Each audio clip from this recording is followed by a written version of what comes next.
Get ready for an epic summer reading season with the Biblio Lifestyle 2023 Summer Reading Guide. This year's guide features 48 new books organized across 8 categories. So no matter your current reading mood or genre preferences, this guide has got you covered. And for those readers who prefer a more minimalistic approach, there's a minimalist reads list in the guide, which includes a list of 8 must-read books. But that's not all. The summer reading guide also includes fun recipes, summer activities, reading and lifestyle tips, classic books, and a fun challenge. So head on over to thesummerreadingguide.com and download your copy of the guide. That's the word THE, summerreadingguide.com. Downloading your copy of the guide is free, so again, visit thesummerreadingguide.com to get your free copy of the 2023 Summer Reading Guide. So go on, download your free copy now, and don't miss out on having the ultimate summer reading experience and discovering your next favorite book.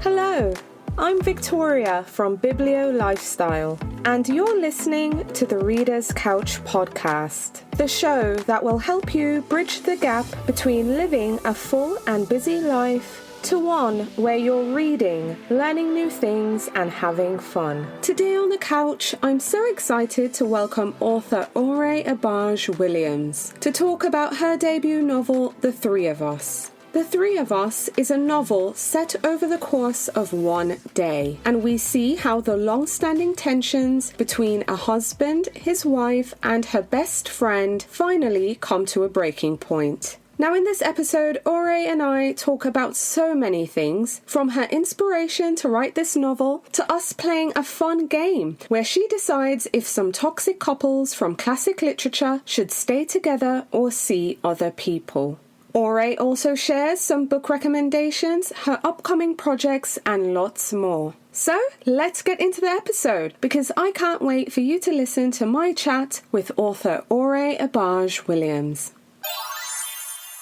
Hi there, could you do me a favour really quick? Would you pretty please subscribe to the show, leave me a 5-star rating if you like it, and share an episode or two with your bookish friends? Better yet, if you could drop a link to the show or to your favourite episode in your book club or bookish group chat, that works too. I promise it only takes a few seconds, it really helps the show, plus I'll be incredibly grateful for it. So thanks in advance, and now on to the episode. Hi readers, welcome again to the Reader's Couch. I'm your host, Victoria Wood, and here on the couch with me is a writer and book editor whose work has appeared in numerous publications. But she's here on the couch with me to talk about her debut novel, The Three of Us. Please welcome to the couch, Ore Agbaje-Williams. Hi Ore. Hi Victoria, thank you so much for having me. Yay! I'm super excited to have you here. Can't wait to talk about The Three of Us. But it's now out. It's available everywhere. It's out in the US right now. Readers can go in a bookstore, go to the library, get their hands on a copy. How are you feeling? How excited are you?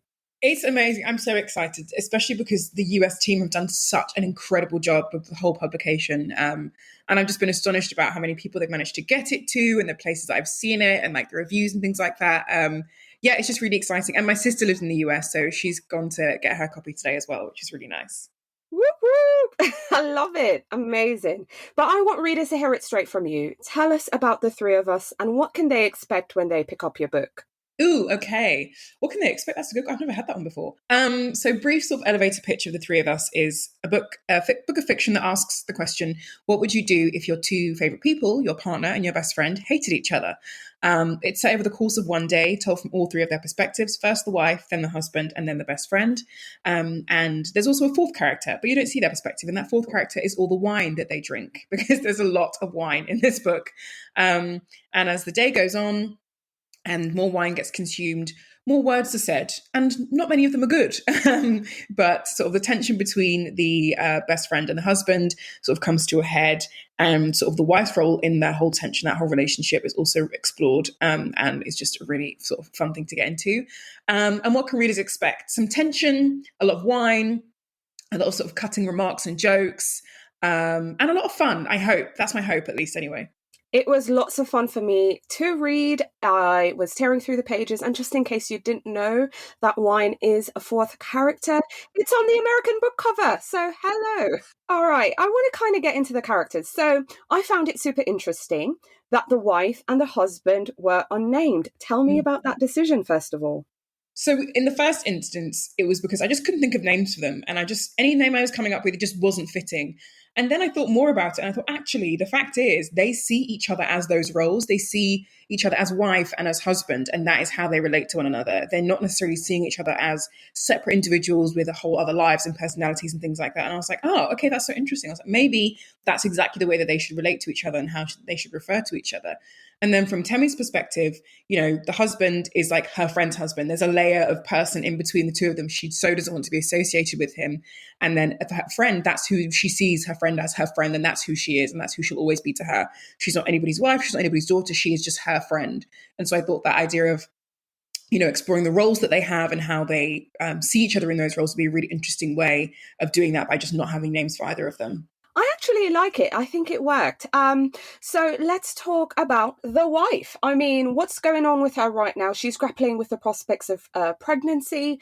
And, the vibe I was getting, she's not so sure about it. It's more of, I don't desire this. It's more of, it's what I'm expected to do. Tell me about the wife and what's going on in her life. So the wife is very much, I think, an enigma. I think from what some readers have said, they very much are either team husband or team best friend, but not a lot of people are team wife. I think I heard one person last week say they were team wife, and I was like, what team do you have to be on in this situation with her? But I think she's an enigma because it's not entirely clear where her loyalties lie, or if she has loyalties to anybody but herself, really. I think she's actually maybe one of the most selfish of the three of them because, on the one hand, you might think that the husband is selfish because he just wants her to be a wife, and the best friend is selfish because she just wants her to be her best friend. She doesn't want the marriage for her. But ultimately, the wife is actually happy having these two people hate each other as long as she gets to keep them both, no matter what it does to them or how they feel about themselves or their relationships and things like that. So, while she is at a crossroads, she's also technically getting everything she wants and not really dealing with any of the consequences. And I think this book is kind of putting her in a position where she has to deal with those consequences and sort of has to decide exactly what it is that she wants rather than sort of being allowed to sit on the fence and play both sides. Absolutely. I kind of felt she loved the attention from both of them. So that was my feeling on the wife. Okay, so the book is divided in 3 sections. Forgot to mention that. I think you did, though. So the first one is the wife. The second is the husband. Now, I have to say, this was the laugh out loud, super funny part. I mean, I felt you did an amazing job with the interior of these characters, with their interior inner dialogue, inner monologue. I lived for it. So in the husband section, it was mad funny. He was raging in his head about his wife's friendship, just all the insults and comments he's had to endure. He is so upset at the fact that the wife allows the friend to read the text messages. But my gosh, Kardashian references. I was living for the husband. Tell me about it.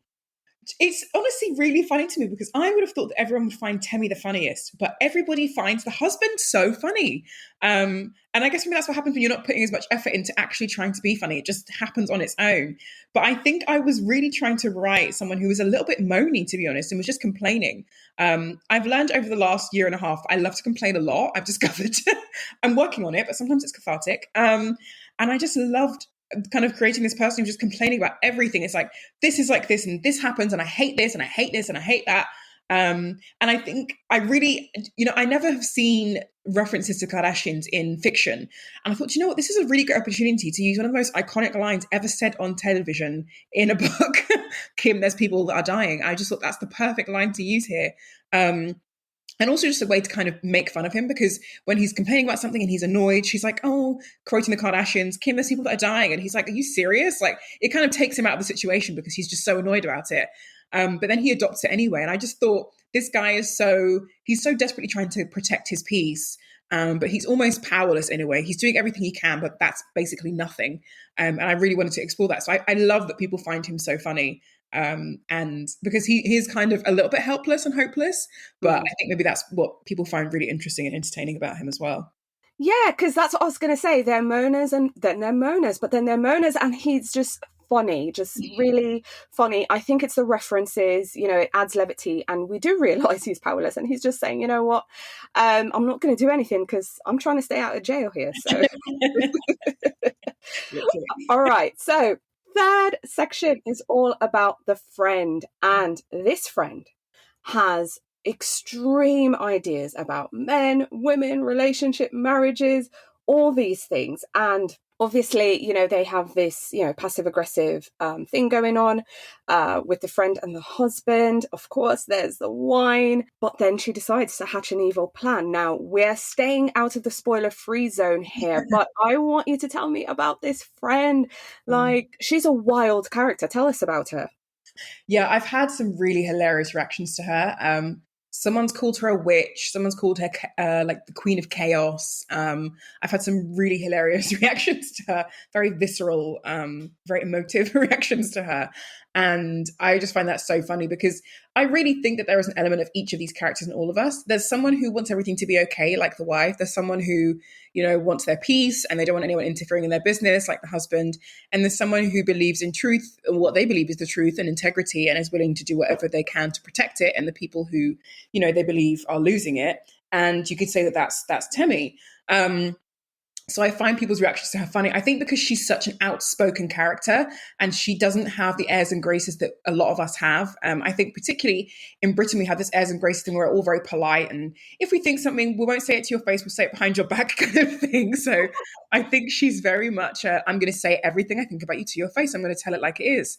And it's funny because a lot of the time with people like that, we just think they're rude or, they're very abrupt. But sometimes actually it's better to just say exactly what you think and be who you are to the person's face rather than have all these negative feelings behind their back. So technically she's the most upfront person of all of them because the husband has all these thoughts about her, but he doesn't say them to her. He says them to his wife and wants his wife to relay the message. And whatever the wife feels, we don't necessarily know. She sort of keeps that to herself as well. She keeps very quiet. So Temmie is the person who speaks the most and says exactly what she thinks. And I don't know, because it's interesting that people think that I think people do think that she hatches this plan, but I like the way that I've kind of left it open as to whether or not, she's hatched a plan or whether or not she's actually telling the truth. And she's just sort of exposing what she knows is true because she knows her friend, or maybe she doesn't know her friend. But yeah, I like the idea of playing with that. And I think that she is very cutting. I love her insults. I love the way that she's quick off the mark. She's always got a comeback. Because I don't always have a comeback. I often think of my comebacks like 2 days later when I'm in the shower and I'm like, oh, that was such a good comeback. So I love that she's very quick with that. And I think that's so fun. But yeah, I think she's definitely, I wouldn't say she's the queen of chaos. I'd say she's an agent of chaos. Maybe her honesty breeds chaos. Maybe that's not necessarily her intention. Her intention is just to be honest. Right. It's so funny because I'm like thinking we have a lot in common in that I don't have quick comebacks. I'm not that witty. So I enjoyed her being that witty. Yeah. So funny. Oh my gosh. But I'm really curious, Ore, where did the idea for the three of us come from? Tell us what inspired you to write this book and just your thought process or the spark. Where did this come from? Yeah, so it was actually a conversation with my best friend who the book is dedicated to, actually. I had started seeing someone and I was telling her, oh, I really like him. And she was like, oh, now you're going to get a boyfriend. I'm never going to see you. He's going to take all your time. And I was like, no, he will have to understand that you come first and that you're the most important. And we were kind of joking. And then I thought to myself, oh, actually, what would happen if that was a real situation whereby, your partner and your best friend like very strongly hated each other? And they really did not get along. Like, what would that situation be like? And as you know, the book starts with Temmie because she's the first person. I thought of that first line, Temmie comes over at 12, is exactly the way I first wrote it. Because I love that it sort of starts with her. She is there even when she's not physically there yet. And I sort of love that way of telling the story. And then it just sort of flowed from there because at first, actually, I hadn't planned to do all three perspectives. I think I just planned to do the wives. And then I was like, do you know what? I'm getting bored of her voice and I want to know what these other two are thinking. So I was like, let me hear from them as well. And so it sort of came from there, and they became much more fully formed 3D characters, because they were very sort of two-dimensional before, because they were just in her perspective. And I was like, no, I need to get into these people's heads and figure out exactly what it is they like and don't like. And also, I love a short book. That's why it's so short. And I just love a book that's also full of jokes, and I wanted people to really enjoy reading it. I wanted it to be really entertaining. And I wasn't even necessarily going for a book that people would talk about, but I love that people have been talking about it, and like, what would they do? What wouldn't they do? How would they feel? And I think that's just been a really enjoyable part of the process. But yeah, it just all came from a conversation. And I think that that's just honestly a great way of figuring out, you can grab stories from anywhere. You could be walking down the street, see a couple and think, oh, I wonder what their story is, and come up with a story in your own head, which I just think is so fun. But yeah, it all just came from a conversation. And that just proved to me that talking on the phone endlessly during lockdown was really worth it. Absolutely. And you know what? You're so right, because I think especially when you think of your friends, you know, in uni, or your friends you meet in the working world, and you're all single, and then that one person gets in a relationship, it does change the dynamic. So Yeah. I think it's a really a brilliant question, you know, what would happen if they hate each other? And I think in my instance, it would not work out. Yeah. Yep.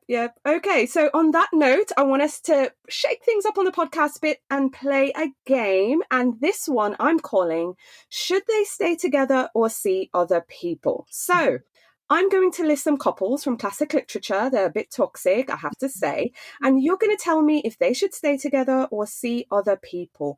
And for extra spice, you can tell me what, you know, Temi would think. Like, would she say they should stay together or see other people? So are you ready? Yeah.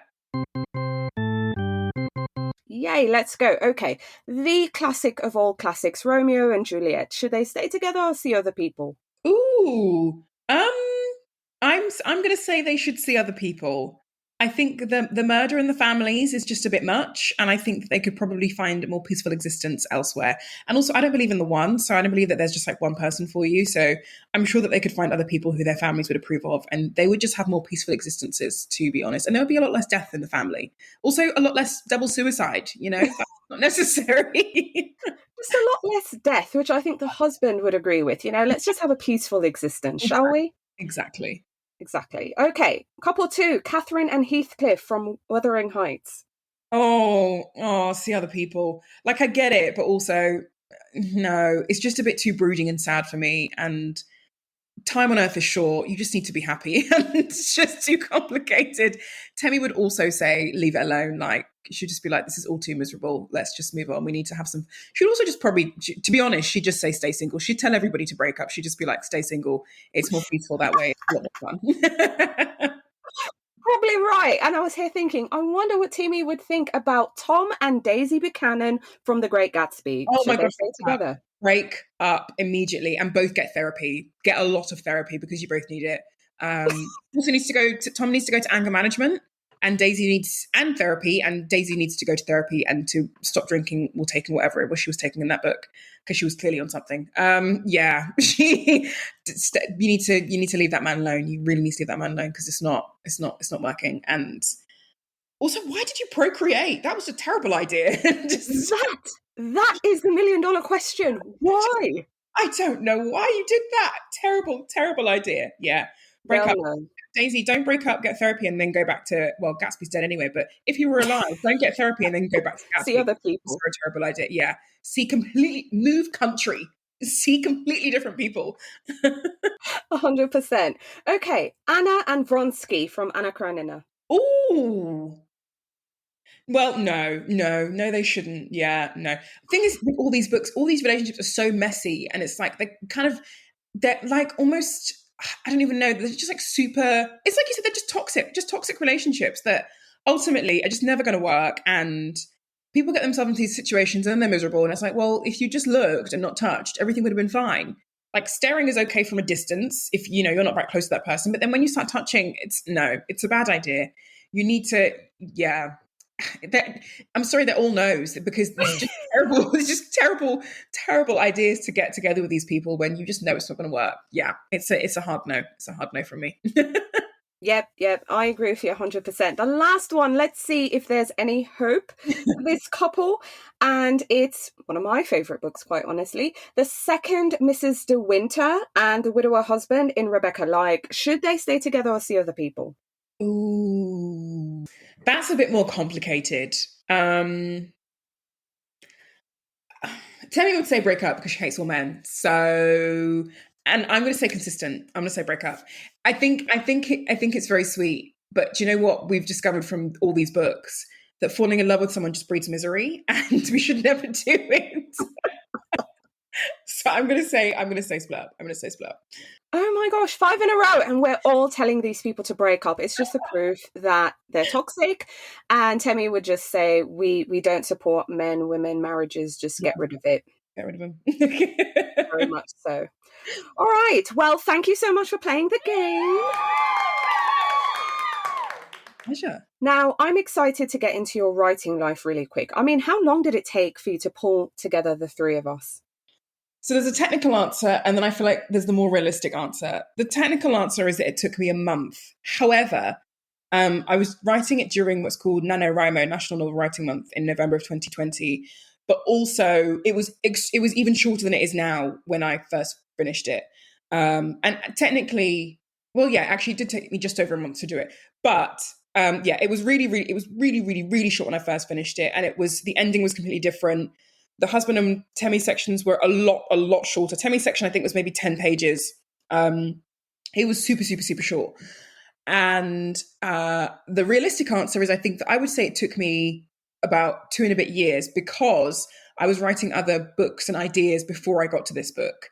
I finished one whole other idea ages ago, like in 2018, before I even had this idea come on my radar. And I was trying to write what I thought other people would enjoy, what I thought would sell really well. And because I was an editor at the time, I was working full time as an editor. And so I very much had that at the forefront of my mind. And I think when you write for other people, you don't write authentically and you write with a voice that's just really not yours. And so when I finally came up with this idea and I started writing, I was like, okay, this is the voice and tone that I like to write with. This is what works. And so that was really good for me to be able to get into that voice and that mindset. So I was very lucky to have that. But the technical answer is a month, but the realistic answer is a couple of years, I would say. No, that makes sense. What would you say your publishing journey and experience was like? I would say, honestly, I was extremely privileged in some ways, in that I worked for an independent publisher. I worked for Bloomsbury in the UK for a few months as an intern. Then I got a job in HarperCollins as an assistant working on the audio and ebooks team.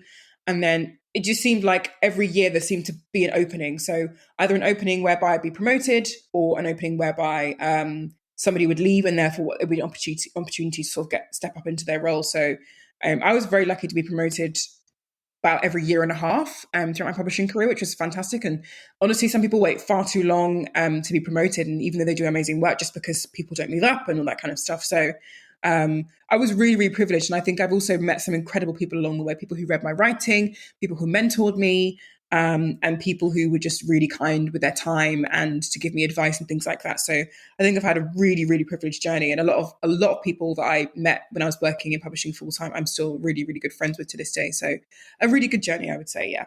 So looking back, now that you have your debut, it's on bookshelves in the UK, in the US, what would you tell your younger writing self, if anything? Be patient with yourself. All good things take time, and give yourself some grace. Don't try to rush because you think that you need to have this finished or that you need to write this thing a certain way in order to get into this existing sort of phenomenon. Like, don't bother with any of that. Just write what you like and give yourself space and time. And you might still look back at things you write from a couple of weeks ago and be like, oh my gosh, this is hilariously terrible. But at least you wrote something, and just keep writing because eventually you'll get there. So yeah, I would say be patient and give yourself grace. Love it. Okay, so I want you to revel in the release that is The Three of Us. But I'm curious, are you working on any other projects? I am. I'm working on a second book. It's not a sequel. I have been asked about a sequel, but no, there is no sequel. But I am working on a second novel, which is really exciting. Actually, I'm really enjoying working on this one. There was a moment where second book syndrome really took over, and I was wondering if I'd ever write a book ever again. But we have made it past that hurdle, and we are making our way through to the other side. So yeah, working on a second novel. Yay, amazing. All right, now I want to get into your reading life because, again, we're here to talk about the three of us. But I want to know, what was the last book or books that you finished reading that you'd now recommend? Oh, there's a short story collection called Send Nudes by Saba Sams. Obviously, I would never recommend that anybody send nudes, but the book itself is amazing. It's a really fantastic short story collection that I raced through. I think I read it in 2 days, Mm. and I think that was even just like on trains when I was going to places, and it was just incredible. And I really, really loved that book. I thought that was one of the best books I've read in a really long time, and I can't wait to see what else she writes. And the author's just been put on a list of sort of new writers for the decade that this list comes out in the UK every 10 years. And she's just been listed as one of the writers, and she's amazing. And I just finished reading Tomorrow and Tomorrow and Tomorrow by Gabrielle Zevin, which I really enjoyed. And I've actually got book club tomorrow, my book club with my friends, so we're going to talk about it, which will be good. And I'm currently reading, which I know I'm obsessed with anyway, and I literally have it here for when I finish all like my interviews for the day, to read Happy Place by Emily Henry, which I've been reading over the last couple of days. And I love her writing. And also just love rom-coms in general. So I'm really enjoying that. And I know that I'm going to be handing off to somebody, because you've got I have a group chat on WhatsApp called Rom-Com Babes with some of my friends, where we just recommend each other rom-com books and send them around. So my friend had this one first, Happy Place, and now I'm reading it, and then I've got to send it on to somebody else. So it's sort of a sisterhood of the traveling books situation. I love it. That's amazing. What would you say was your favourite childhood book? Ooh, that's a really good question. And this, I was thinking about this before. What was my favorite childhood book? Well, I'll say two types of childhood, and it will sound really strange, the second one. The first one I would probably say was the Peter Rabbit series by Beatrix Potter. I loved those books. I know that Beatrix has had the issues as of late, but Yeah. but I loved those. I loved listening, sort of reading those books as a child, and like having my parents read them to me. And then also, I think I really loved James and the Giant Peach. I remember really, really enjoying reading that as well. And then sort of in my later years, sort of in my teens, and I don't even know why I picked this book up, but in the school library, when I was in what we would call secondary school, or you guys would call high school, I picked up To Kill a Mockingbird. And I read that, and I gulped that down. I thought it was one of the most incredible books I'd ever read. So I really, really enjoyed that as well. I don't think I fully understood all the nuance of it at the time. Then later on, I think we studied it later on in school, and I read it again, and I was like, oh yeah, this is actually quite dark. But I just thought the writing was amazing, and I loved that it was sort of told through the child's eyes. I think that was amazing. Yeah, absolutely. So what books are you looking forward to reading in the year ahead? I have so many. I have so many books on my to be read list. But there's a book called Arrangements in Blue by Amy Key, which is about it's sort of about love and the sort of different forms it comes in and how we live with it and without it. It's a nonfiction book, and it's based on Joni Mitchell's album Blue, I think it's called. It's the Blue album or something like that. And I'm really excited to read that, because I've read some essays by the author Amy Key, and I just think that looks amazing. I'm also really excited to read a book called The Employees by Olga Ravin, which was recommended to me by a bookseller actually a couple of months ago. And it's a really short, slim book, so I'm really looking forward to that. And I've also got a book called Haruko/Love Poems by June Jordan, another one that was recommended to me by a bookseller. And that looks incredible. So I'm really, really looking forward to reading that. Plus, I mean, I don't have it yet, but I'm really hoping that I can wrangle my way into getting it, because we share the same editor. Kylie Reid's new novel, Come and Get It. I really want a new proof of that, because that looks amazing. And we have the same editor. So I'm hoping, Sally, if you're listening to this, please send me a copy, a copy of her new book, because I loved Such a Fun Age. So I'm really excited to read her new one as well. I'm dead. If you're listening, get her a proof. And if anyone's listening who can give me the hookup, I want a proof too. Oh my gosh. All right. So on the show, we also love our indie booksellers. And I love that you actually mentioned that you got some recommendations from booksellers. I think booksellers all across the board are just amazing human beings. You know, they give us the books we need. Sometimes we don't even know what we need, but they're there to help us. We also love our librarians. But today I want to shout out and share some indie love. So share with our listeners your favorite indie. My favourite indie is actually the one that's just up the road from me. It's called Highgate Bookshop, and it's really close by. And I've been in there a couple of times and had a really nice chat with some of the booksellers who work there. And they've also recommended me some really great books. I won't be able to recommend one of the books because of what it's called, but it's a really funny book they recommended me, which I can't wait to read as well. That'd be a really good one. But yeah, I really love Highgate Books up the road from me. And there's also Roundtable Books, which is in Brixton, which is a really great indie that also specializes in children's books as well. And they're fantastic, and they have really, really, really great books there. And they always have really great personal recommendations. If you go in and you're wondering what to buy, they always have something that they can recommend you. So I'm really excited to go back there and pop and get some more recommendations from them as well. Yay, amazing. All right, so kind of wrapping things up with the three of us and kind of coming back to the book.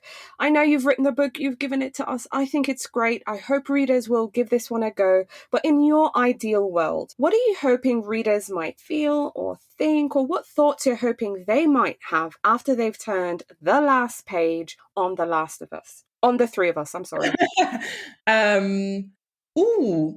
A friend of mine asked me this question. He's like, what do you want them to take away? And I was like, I don't know. The book kind of belongs to the readers now. And he was like, that's a cop-out. What do I want them to take away? I want them to have enjoyed the experience of reading it.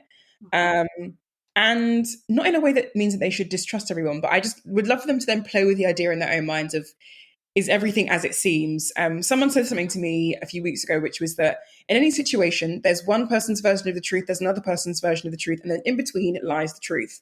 So I love the idea of like playing with that whole concept. So I hope that that idea of the unreliable narrator sort of plays around in their minds a little bit. So I really hope they like that one. Yay, same here. I hope they enjoy it. I hope they'll pick up a copy of The Three of Us. Ore, thank you so much for coming on the show and speaking with me. It's been an absolute pleasure. Thank you so much for having me. I really appreciate it.